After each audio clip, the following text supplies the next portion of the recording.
Good afternoon, everyone. This is Naishad Gadani, the co-founder of Career Care Package.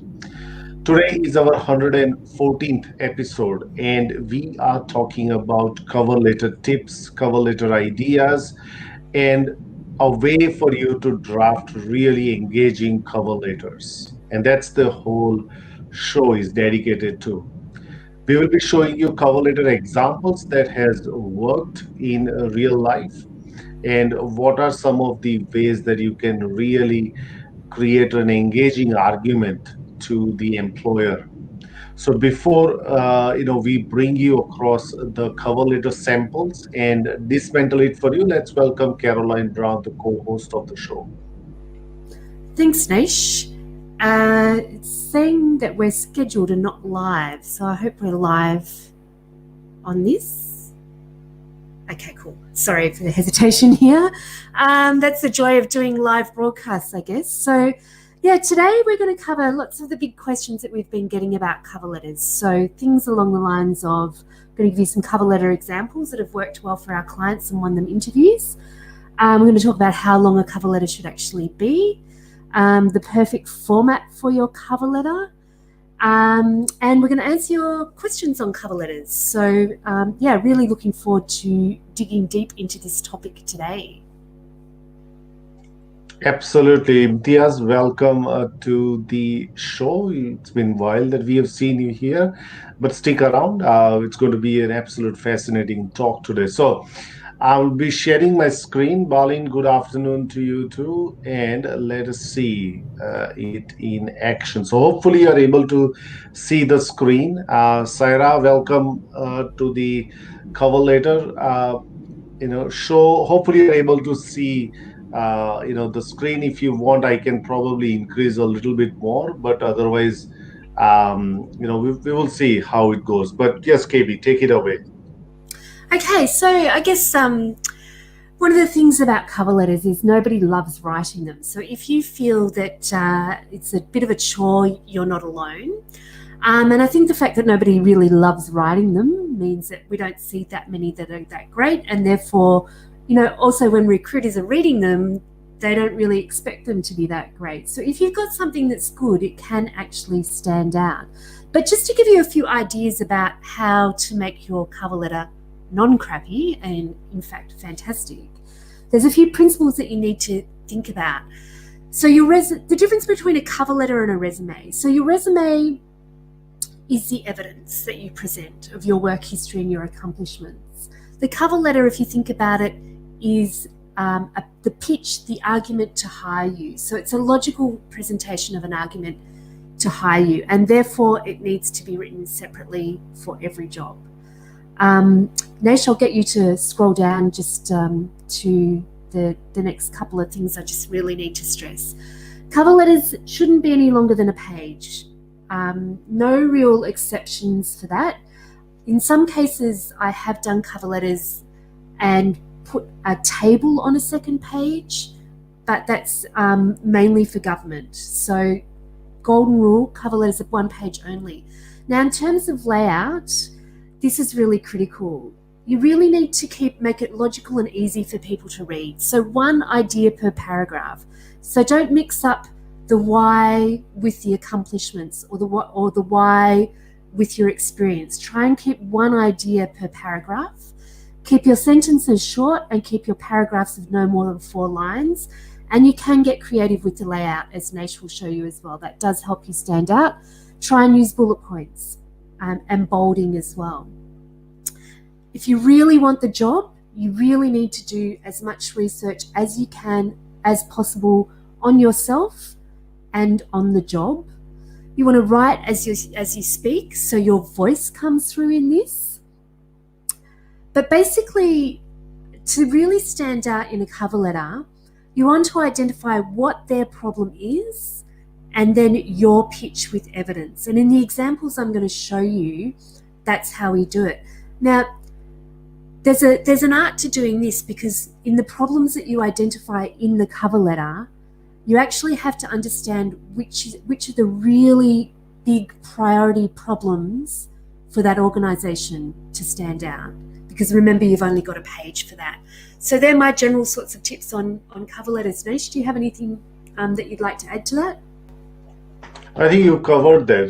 The only kind of an artistic logic that I can add is that cover letter is sometimes like a movie trailer, what to expect in a resume. It's also seen now, it's usually seen the other way around. People see the movie first and then go and check the cover letter. In this instance, not all the time cover letter is read first. Usually, if you think about it logically, the cover letter is should be read first and then the resume, but most of the time it's the other way around. If I can also add that, there are obviously two kind of different thought, school of thought. One is says, I don't care about cover letter at all, and it's I don't really give that importance to that. The other school of thought, will say, no, I do give importance to cover letter because I go and read them before I interview a candidate. Because what a cover letter shows effectively is your ability to really argue, your ability to write comprehensively, your ability to sell something which yourself by heart. I think that's what cover letter really does. It really tests your communication skill. If on your resume you said that you have an excellent communication skill, you can write reports and everything else, but when somebody sees the cover letter, say, hang on, it really does not make sense because the cover letter is not as good as your resume. And also, cover letter and resume should complement each other. It should not be, hang on, this is Naishad's cover letter, which is very different to how he shows up on a resume. So it also has to be complementary to each other. Obviously, another thing that KB, I'm pretty sure that a lot of people, will have questioned that there are still repetition of information, right, in both of them. But some information would be repeated, but it's in a context that is repeated. We don't write 3 pages of cover letter. It's just 1 page of cover letter. And I really liked how KB really put that through, is that their problem and your pitch with evidence. And I think that is the very simply put a logic behind doing it. And as we go along with those samples, we got 3 4 different kind of samples that we have kind of curated for this show. And if please throw in your questions also as we go along. So KB, let's kick off with the first sample. Yep. And if you've got questions, guys, please feel free to put them in the comments. I've got a question that somebody wrote in earlier that I'm going to address as well. So this cover letter, basically, the reason I'm showing this cover letter is that this guy was not a CEO, but he was applying for a CEO role with a small not-for-profit. And when he first spoke to me, he actually had to convince me that he was right for the role because I could not see that from the resume that he presented. So he really had to, the research that was behind this cover letter was actually ringing the panel convener and having a long chat to them. But having a good look over the website, having a good look at the strategic plan, and looking at both sort of the technical fit, so technical fit with hard skills, but also the cultural fit, because for this organisation, having an alignment with their values was incredibly important. So you can see on this letter, I've got the yellow for their problem and the blue for the pitch. And get a lot of questions about how to open the cover letter, an opening line. I tend to open it with, if we've had a discussion with somebody, mention it to prompt their memory of you, but also to reinforce that you've done your research as well. So, this one was after discussing the role with the CEO with your chairman last week. I'm excited to present my application and join you on your inspiring journey. Now, they were words that were used in the advertisement as well. Now, with this guy, as I said, not a match on paper, really hard to pick out why he was a match. So we decided to address the elephant in the room straight up. So you'd look at his resume and you'd go, yeah, he looks all right, but I'm still not 100% convinced on this guy. So what we said was, at first glance, I know my background will appear unusual, But however, I'm confident this makes me a stronger applicant and will allow me to bring deep insight, skills, and passion to help you achieve your life changing goals. Now, this organization actually changed the life of prisoners. So it really was, you really had to be aligned to the mission, and their goals were life changing. So we were reflecting back the language that they were using throughout their communication and obviously through the job description. So their problem, um, they're to advocate for the oppressed. So I'm inspired by your mission. Sorry, Nash, could you just flick it up a bit? I'm inspired by your mission of servanthood to advocate for the oppressed. His pitch. Throughout my life, I've demonstrated a deep affinity with these values. I'm a pilgrim and have held other roles, and have an understanding of the ministry. And then my commitment to servanthood in the next paragraph. Okay, so the second problem that they identified. With your ever increasing requests from incarcerated people and their supporters, I understand much of the CEO's time will be spent fundraising via advocating the mission and vision, or vision and mission. I'm confident I can add real benefit in this area. As you can see from my resume, brand advocacy and fundraising is a strength of mine and a key focus. So you can see that we're pulling out things and really digging back into this person's history of what they've done and matching it up to the critical problem. And in this role, as I said, cultural fit in terms of values and Christian values were really important, but also, they've got a problem around raising funds. This guy's been a fundraiser. And then the other thing that this person would have needed to demonstrate was real resilience and a can-do attitude, and helping people when the chips are down, which is the client base. So we said, what you won't see from my resume, however, is just how dedicated I've been when the chips have been down and when I've needed to achieve goals on a shoestring budget. And then we gave an example, completely unrelated sector, but of how he'd turned around a business by cold calling. So you can see that we've honed in on the real cultural fit, the KPIs, and we've tried to turn what seemed like a weakness into, having this really diverse background into a strength for this particular role. This cover letter actually secured my client in interview. So if you're ever wondering, thinking that you're a long shot, dig really deep and think about what it is that you could really bring to this role. And, your KPIs or your achievements aren't necessarily expressed in numbers. It can be expressed in what you've done outside of work that demonstrates your fit and that kind of thing. So I hope that gives you an example.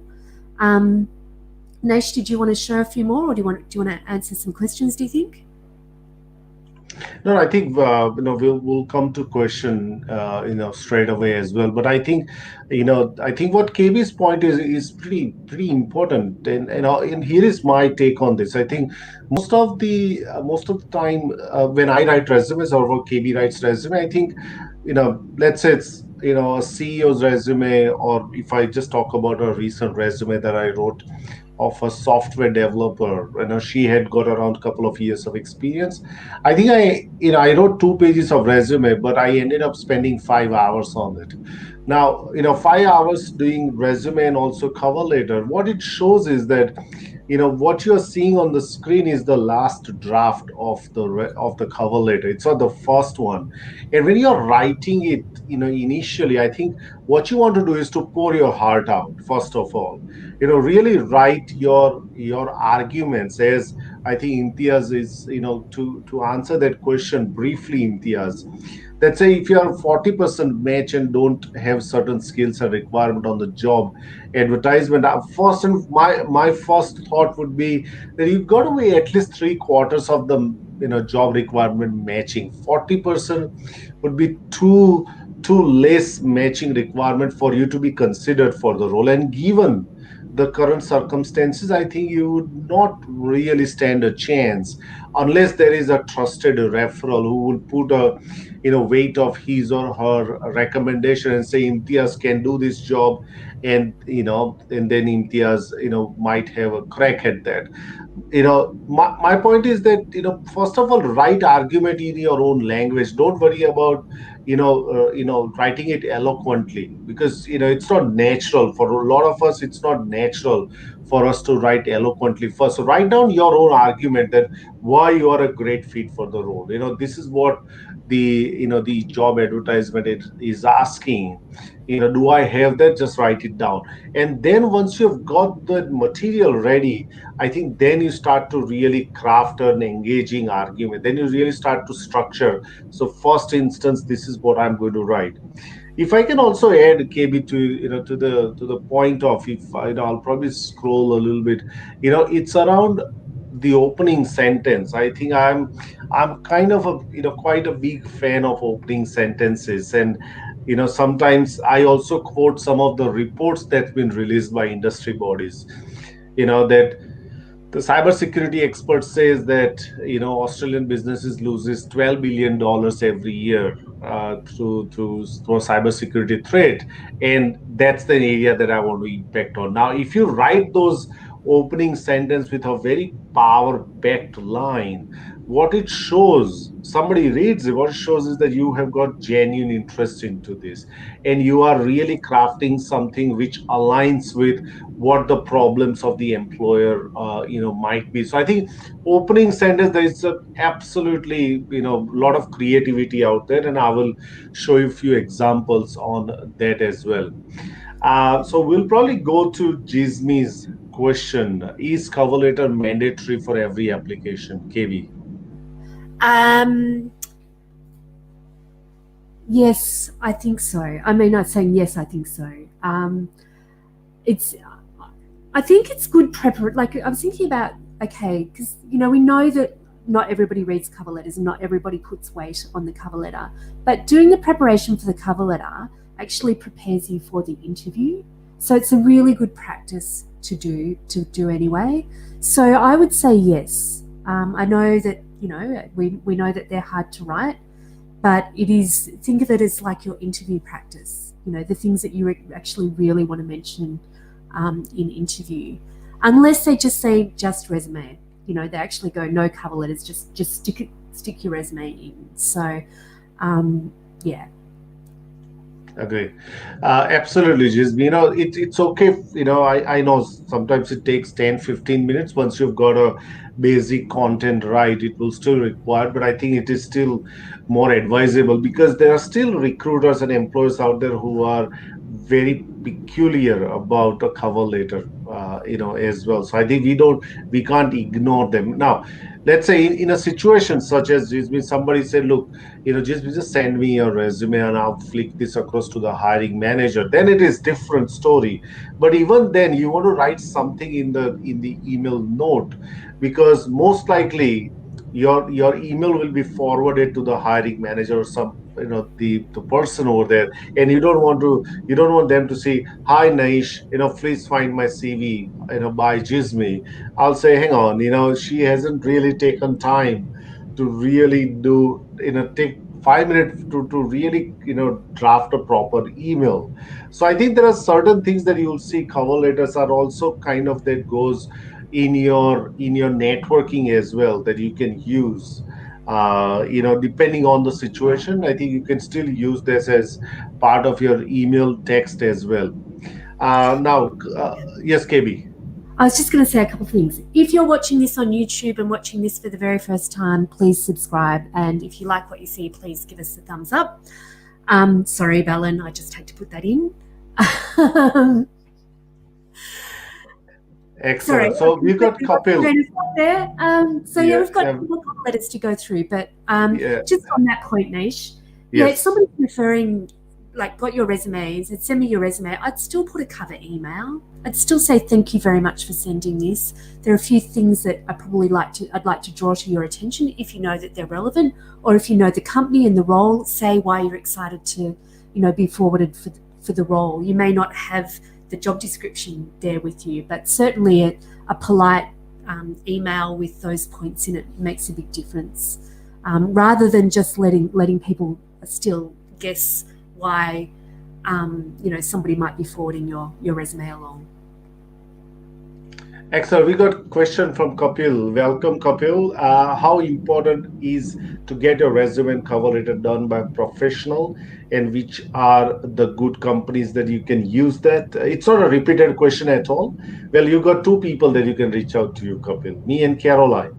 Are the two people. Now it's a investment that you can put in. It just shortens sometimes the time for you to find a job, but it also effectively presents you to an employer. There's a lot of hours of work that KB is far more experienced in this work than me. And it's like 5-10 hours of dedicated work to really understand what makes you different and how can it be portrayed on a piece of paper. It's a really really great art. And that's what I always say, that it's an investment, because then you can confidently go and show it to people and people will say, wow, this is a great document. KB, anything you want to add to? Yeah, I mean, with the work that Nation I do, nobody, and I would run a mile if they said we're going to 100% guarantee that you're going to get a job with, this resume and this cover letter. But the benefit is that, we have a sense of what's in the marketplace. We've seen a lot of cover letters, and we can help you draw out those things. So that's the investment. Yeah. So just moving on. Yeah. Um, All right, let's go to the next one. yeah. And okay, all right. So this is a very simple cover letter, KB, and this is also called as what we call a T style cover letter. What effectively it is, if you look at any product, let's say if you go and buy a phone or a mobile service, they will have on the left hand side, you'll have all the features of the product, and on the right hand side you'll have companies that offers the services, and the company that you are buying, the shop that you are in, they will have all the tick boxes on all the features, and the rest of them will have either tick off and then there are crosses in between. So it's kind of a pictorial diagram to see that your what are the features that we offer are absolutely great, and the features that you are looking for, and we tick all the boxes. I think this is on a similar formula. Now, if you can really master this, you can whip a great cover letter in no time. And at the same time, this kind of cover letter really goes to the heart of what the employers are really looking for. So if you see on the left side, it says, I've said that you need someone to have. So on the left hand side, I've put in all the requirements which are outlined in the job. They all usually say, we want somebody to have 2 years of experience in this. We want somebody have this qualification. We want somebody to have understanding of this technologies or this software or whatever. On the left hand side, you put in all the requirements that the employer has listed, and on the right hand side you put I have, and then you list all the evidences that you have which either meets or exceeds the requirements that the employer has listed. It's a very simple way, but highly effective. The Wherever I have done this, they've seen that, and it immediately makes sense to them that why this person is a great fit, because of these reasons. So I think it is a great way for you to do that, provided you meet or exceed all the outlined skills requirement. If you are not going to meet most of them, and if you are going to, like, changing your career and all those things where you do not have all the skills, but you've got the willingness to learn, and you've got the other things that KB mentioned, that you can bring in into the formula, then this may not be a great format to use. But if you're meeting all the requirements, and you think that you've got the skills, the experience, And I think in that context, this cover letter works brilliantly well. KB? The thing I like about this is that it's eye catching, so it's going to stand out to the employer, and you really do make it easy for them to quickly scan down and go, okay, I was asking for a 4-year degree in mechatronics and electronics, 6 months experience in automation, understanding Microsoft. Oh, and I'm going to flick across and read. So, and I may only just give it a scan like the resume, but I know it's all already there. And yeah, I like the fact that yeah, you do this when you know that you meet or exceed the requirements and want to make it really pop out. And also, it's pulling out the ones that are really critical as well. So you've got to make sure that you've got those, the top three absolute must have critical requirements in there. Just wanted to make a point about, some people do things like list their interests and whatever, but you really want to, if you're going to do things like that, which notice that I did with the last cover letter, it's you've got to tell them why you're mentioning it, why it's actually important, what it actually says about you as well. So I just wanted to add in that, but I love that example of a cover letter as well. So we've got a few more questions. I might just uh, pull out an answer. So yeah, so asked the question earlier in private. Now I'll write it for everyone. Thank you for doing that.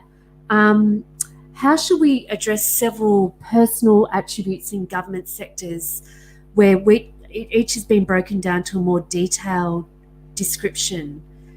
And here's just a little example. Act with integrity, represent the organisation in an honest, ethical and professional way, encourage others to do so, demonstrate professionalism of culture, integrity within the team unit, set an example for others. I know what you're referring to there. Often government applications, I think at federal level, they have like a matrix of key skills, and then underneath they break down how you should actually demonstrate them. Obviously, on a cover letter, if you write all of those things, you are going to take up the entire real estate of your cover letter. So honestly, usually you're supposed to address those things within your application. So not necessarily within your response to a selection criteria, but some of them are now just saying 1 or 2 pages response. And when you've got all of those things broken down, I would honestly just go for the major headline that they've asked for, because you can't, you've got 1 to 2 pages. A lot of those things are actually, if you look at them, especially with that, they're a little bit repetitive. So you've got to make a judgment call about which are the key ones in there. But at failing that, if you've got no space, I would just headline it with the main one and then put a little example of your best example of the critical one. So how you've acted with integrity, you've been honest and open and encouraged others to do so, for example. They don't expect that you're going to, give a little example for all of those, because you just don't have the space to. All right. And we have got Azhar is saying hello from YouTube. Thank you very much, Azhar. Thank you for dropping in. So we'll go back, and the Imtiaz, hang on to that question, because I was just looking if I can find a kind of a cover letter sample that can also answer and demonstrate the question, the response for you. So let's move to the next one, which is this was the one, KB. I can tell you this was, when you're writing it, when you're in the zone, you kind of come up with different ways to portray clients skill to the employer. And this was kind of came to me. I was reading a book or something, and I saw similar to that, the value that I offer and benefit to the client. I think there is also a school of thought that says that you must demonstrate the benefit to the employer. Think about as a resource to the employer, and what's the benefit to the employer. So on the left hand side, we talked about the value offered. So that means what I have to offer to you. So here it says hands-on accounting experience. What does that how does that really benefit to your client? Now, when I say your client, this was meant to go to, recruitment agency. So that's why it's to your client. But you can always say benefit to you or benefit to name of the company as well. That continuous internship helped me to gain experience, and this is what I've learned. So that's the benefit that you're going to receive out of doing that. So I think this is another way, so, for you to look at what value do you offer, and also what benefit does it have to the organization that you're applying to, or to the to the recruiter's client. And consider this, that it's about how do you structure this, is what makes a difference. Sometimes structuring it in tabular format, as KB mentioned, it just allows people to quickly understand, how you are beneficial to them. KB, anything you want to add to? Yeah, I think if you've got an understanding of what you're required to deliver, that becomes the benefit. So, how does your accounting experience actually benefit allow their clients to achieve what they need to achieve? Will definitely have impact, but just the format itself allows you to think quite critically about those things, and helps drive a discussion in interview as well. So instead of sort of having you can actually just, if that's going to a recruitment consultant, you actually can drive the discussion more so than having holes picked in your resume and that type of thing. So I quite like that structure and format as well. So yeah. Um, okay, questions. Any more questions Yes, for us? so we got a question from Imtiaz. Should we address the gap or leave it unless the employer or HR manager asks for that in cover letters? What are your opinions? Because there are conflicting opinions on that. So how would you address that, KB? Yeah, I can understand that there are conflicting opinions on that. Um, I lean towards really honing in on what you can bring to the role, and maybe so have that much more focus than maybe you've had a 2 year gap um, out of the role. Um, but you might want to say, if there's a 2 year gap, you've spent the last 2 years doing A, B, C, and D, and that makes you even more excited to apply for this particular role. Um, yeah, that's how I would structure it. I think people say address it because um, where there's a gap, people assume, leaves the space for a recruiter to assume the worst and maybe eliminate you from that.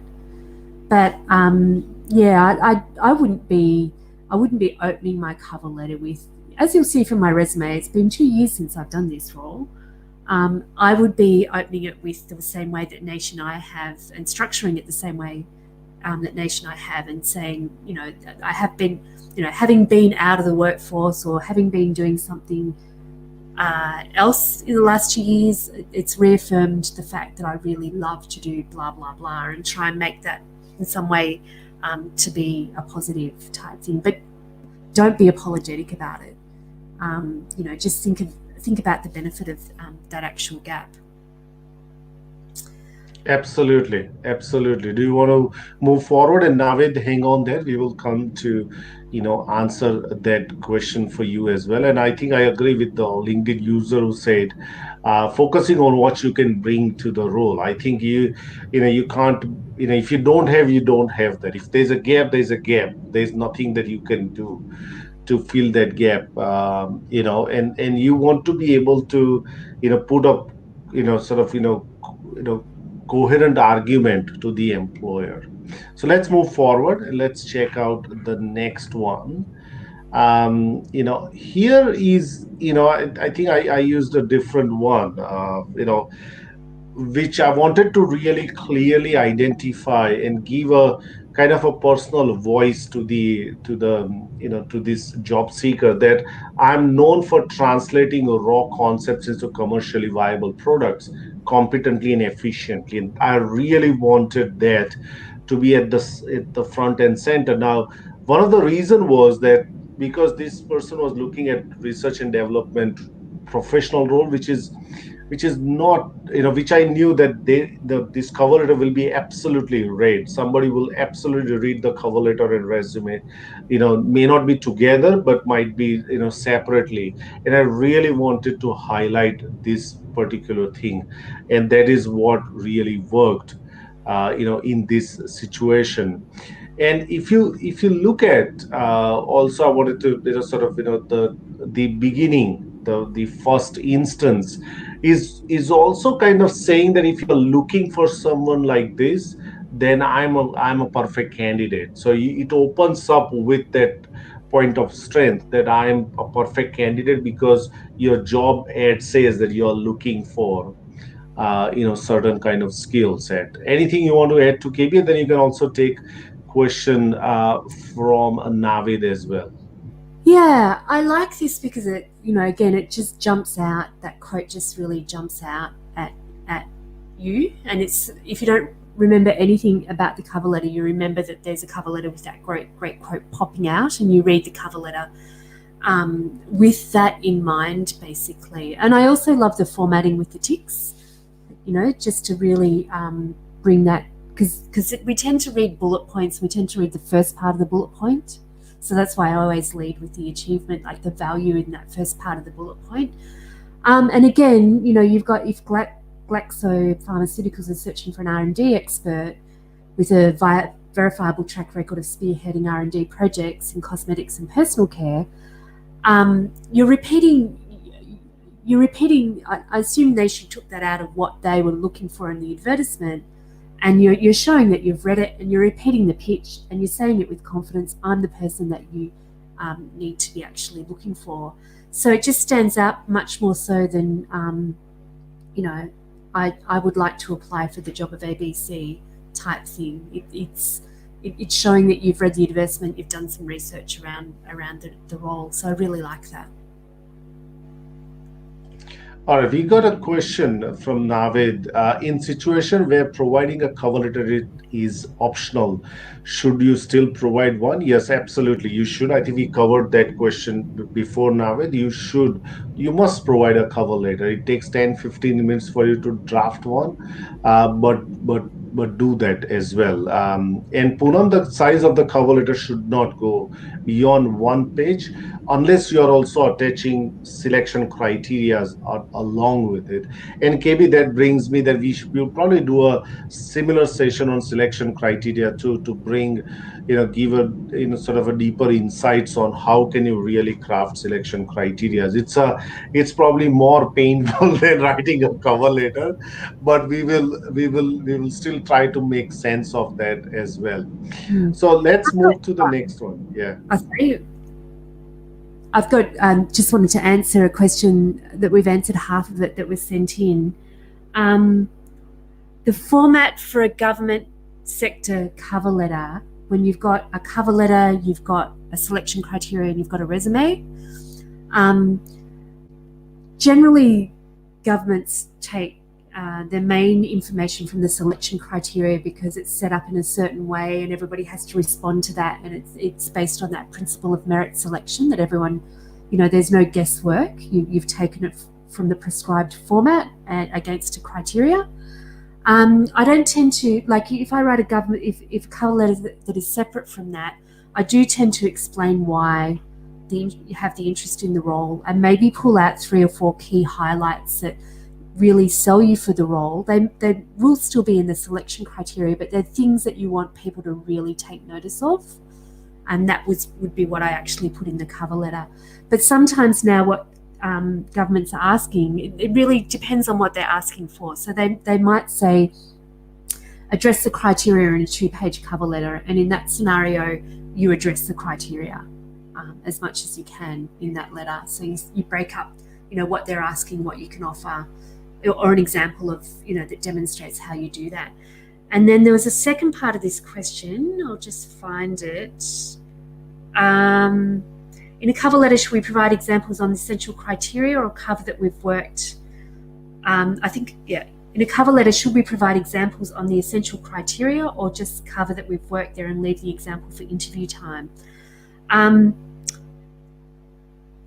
if they're not if they're not asking you for a selection criteria and they've asked you for a cover letter addressing the selection criteria, then address that in the cover letter as much as possible. So pick out, I do maybe set it up or structure it like I set up the first one with the headline of what they're looking for and then a little example underneath that. So just try and follow the instructions that they give you, and you know, because obviously that's what they want you to produce in that scenario. Sorry, Nesh, I jumped in there. No, no, no, that's fine. No, no, no, that's absolutely fine. Let's go to the next one. And there's one thing, KB, I think you'll probably Yes. the PS one. That's right. Now, PS is, I think there's a research done that PS is usually, people make notice of the PS, or now it's also PPS, because PS, and then there's underneath that there's another, content called PPS. It's usually, spotted, by everyone. So in this, I decided to use PS, such as my company increased sales by 50% after I developed a great product. Can I do it for my next employer? And the answer is resounding yes. I think if you want to really convey something like very critical and something that hits the right tone, you can always use a PS, which will be, if the cover letter is read, PS will be absolutely 100% will be read. Yeah, fantastic. PSs always get read. Whenever I write an email and I want people to read something, I put it at the bottom in a PS. So, or do something. So, and again, that's a nice headline, a nice sort of tail for the quote at the top, basically. All right, let's go to the next one. Now, next one, I've still experimented and used a very still personalized, idea around that. When this client is looking for, customer service role, and specifically that she also came from overseas, looking to get into here. So we decided to give a little bit more personalized touch. So it says customer service mantra. So what do I believe in? Right, I believe that there are three important aspects. So I know, and this is her voice. This came out of our discussion around how does she treat customers, and specifically from, finance industry, what does she really think about customer service. And that's what I put in here: customer service mantra. This is my mantra. It is not anyone else's. This is how I treat the customers with. So I think that really kind of, really gave that personal touch, and really the cover letter actually stood out, because, obviously the client started to work with another superannuation company not long after that. But there's one thing in particular that I wanted to show everyone, was around the local experience question. Now, I wrote this cover letter back in 2013-14, when the local experience question used to bug me a lot, because I just could not. I answered them, but once I decided, said, you know what? Let's just put that on the cover letter. Let's see whether how do people really appreciate it, and what's their feedback like. Now, so I believe that if you cannot defend, just go on offensive and see whether that makes any change or not. So I said, you would ask, I'm saying, without even you looking at that, do I have local experience? And my answer is no. No, I don't. But then, while then I'm giving an argument around that, you are by overlooking my global experience, you are not looking at other skills which are transferable. You're too much focused on the local experience bit, where I've got the other skills which transcends the boundaries of countries, and that is what I want you to focus on. And that really, this four five lines, what it does to somebody who reads it, has a clear message around where I can focus on. But secondly, it also gives you the peace of mind that then when somebody calls you and say, "Hey, you don't have local experience," you should say, "Look, go and read the cover letter. I've already addressed that question for you," right? And I think it is important for especially those who are migrants who lack local experience. This is one of the way that you can address that. There is no, if you do not have local experience, you don't have local experience. There's nothing that you can do about that, right? So that was my, you know you can say my vent to to the challenges that the migrants were facing. But that's how I wanted to address that, and I was quite successful in addressing that effectively. It's a funny thing, isn't it? And I was reading ages ago a book around persuasion, and Warren Buffett's letter to shareholders that have become quite famous. And one of the reasons he was so persuasive is that he was so honest. So, and you bring those concerns up to the forefront, um, and you then go, yep, I would have that concern as well, but here's why. And like even in the example that I presented as well, it's like my experience is different, but actually that's going to make me stronger. And to what you were saying before, Imtiaz, is okay, yes, I have. You might be asking why I had this gap in my resume. Um, you know, Let me reassure you that one of the reasons I took was because I really wanted to hone in on my professional development by experiencing another sector. So you can, I mean, it makes it helps you. It actually makes you seem more trustworthy, but it also that would stand out to me if I was looking at this going, oh, I'd go, all right, I'll give you an interview. Okay, enough. Stop it.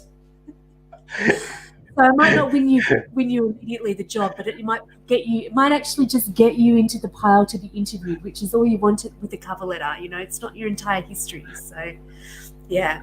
So we've got another Definitely. question from Gisme. Gisme, um, how do you address the lack of domain or industry experience in your cover letter? In my case, I have experience in compliance management and IT services, but the job asks for compliance management in healthcare or finance.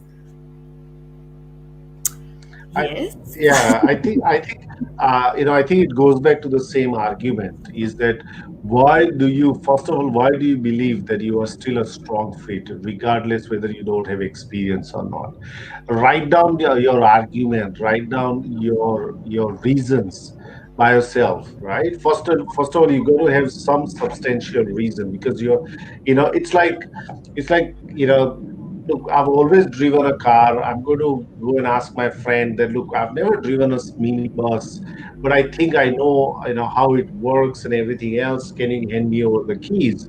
The other person saying, on, I really need some more convincing, rather than just you're saying that, oh, I've driven the car. What research have you done on that, right? What evidences do you have that can really give me some confidence that, despite of you not having this particular industry experience or exposure, you still have the ability to understand what goes on in a healthcare sector. What gives you that amount of confidence? And I think a lot of the time we think that the employer should go and find it out. No, employer will not find it out. It is our duty, it is our responsibility to explain that in a very clear cut method, that these are the reasons why I should be given a chance. I'm also a big fan of, I think it shows up on this resume also. If you look at here, I'm quite a big fan of writing like this, that let me give you 4 reasons to interview. Okay. And then you can write 10 reasons to interview and outline 10 reasons, give them evidence, give them some concrete information that will make them feel, you know what, I think that's worthwhile a chance. Let's give it a chance to Gismi, and let's call, because I think she's there. She's really trying to convince me. And in the interview process, I think we may be able to figure that out more. So that's my response, Gismi. First of all, get clear in your head, write it down, and then go to really, crafting stronger Yeah. statements. I would try and dig in a little bit too, So you could say something along the lines of, I understand, that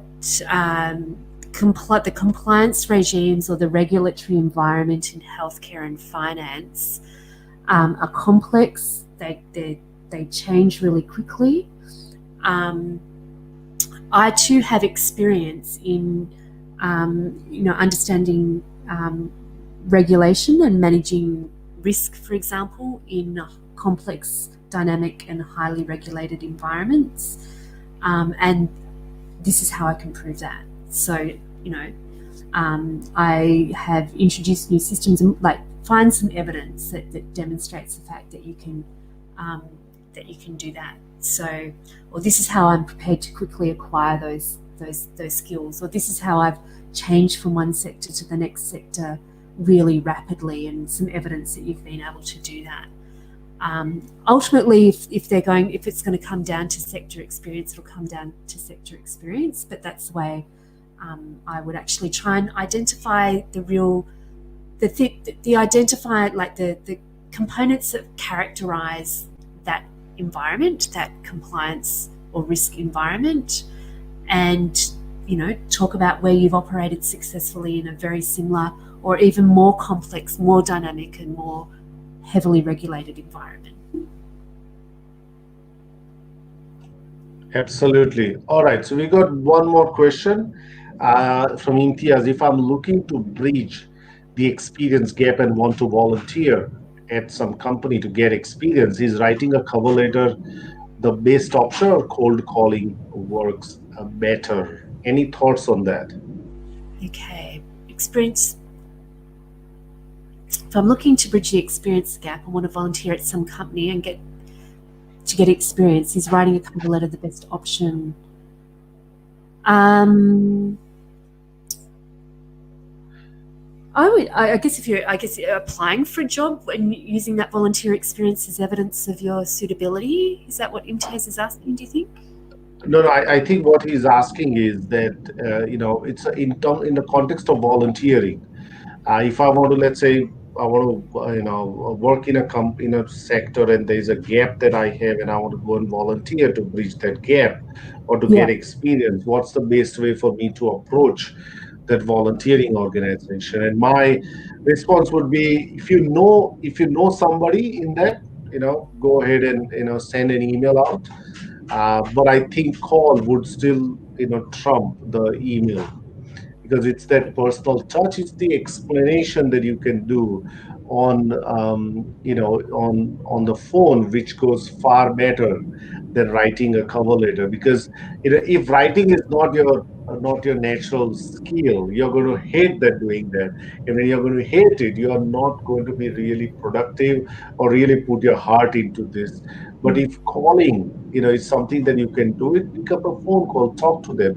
Then they say, look, Imtiaz, what I want you to do is, if you can just draft us an email and send it to us what we discussed, then I can take this forward. But then it's easier for you because you've already spoken to them, and then you are kind of, explaining the same thing that you've spoken to them on the phone, and answering some of their question, and cover that as a cover note and send it as a cover note with your resume. I think that's what I would do.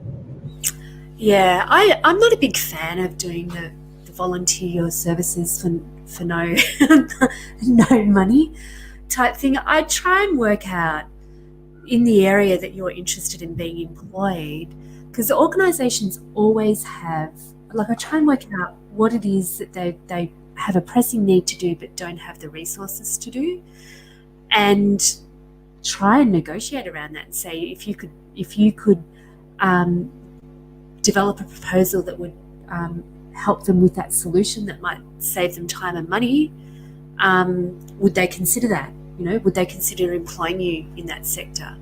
Or, what would you need to, are there roles coming up in your area of interest? What would you need to demonstrate to prove your capability for that role? And if you did it, could you return back to them in a month or 2 months and, gain that experience somewhere else? So yeah, I'm not a huge fan of offering to work for free.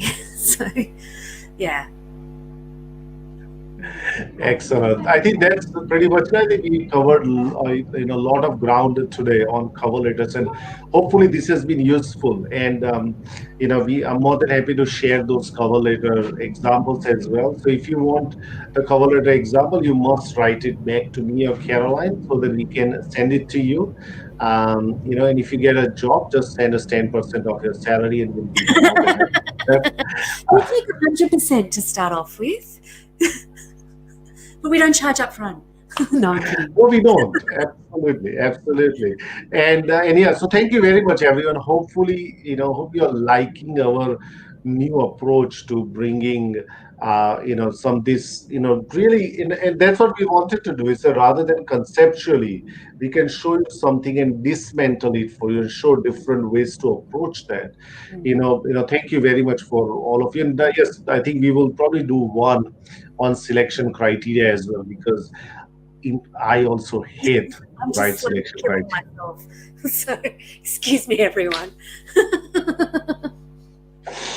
All right, so tell us about tomorrow, KB. Okay, so if you are offended by swearing, cover your ears right now because we've got the man that brought fuck up nights to Melbourne coming in to talk with us. And we're going to talk not so much about fuck ups, or we might do that a little bit, but we're going to talk about the idea that you can network by creating something. So, Fuck Up Nights is a movement that celebrates failures and removes the stigma out of failures. And Gary, who's coming on, brought it to Melbourne. It's a worldwide movement. So, we're going to talk about why he did that, how he created a movement around that, essentially built a tribe and put himself at the center of a network. Among other things, it's going to be. I've been to quite a few of these nights. They're absolutely hilarious. They get business owners to talk about their biggest screw ups that they've ever made, and gosh, after listening to those, you go, yeah, all right, I'm all right, or I've done exactly the same thing, and so it takes the shame out of it. So please join in, even if you can't see how to directly relate to what you're doing now. I assure you that you'll get some fantastic ideas, or at the very least, a great laugh from it all. So, and yeah, just a reminder, if you're watching this on YouTube for the very first time and you like this, please subscribe, give us a comment or the thumbs up. Please follow the hashtag Career Care Package on LinkedIn. I think last time we were up to 61. Naish, we're climbing. So, anything else you wanted to add? Nothing else, just a comment of Balin. Balin said that Caroline, you and Naishal have done so much for us for last 4 months. This is at least we can do by subscribing to your channel, and this is what I wanted to say yesterday also. Thank you very much, Balin, for your love and support. Yes, so we will see you tomorrow. We will do this again 23 hours after, and really look forward to your participation and support. Until that time, if you are in Victoria, please mask up. If you are anywhere else, please look after yourself and your loved ones. See you later tomorrow. Bye, Bye, everyone. everyone. Bye.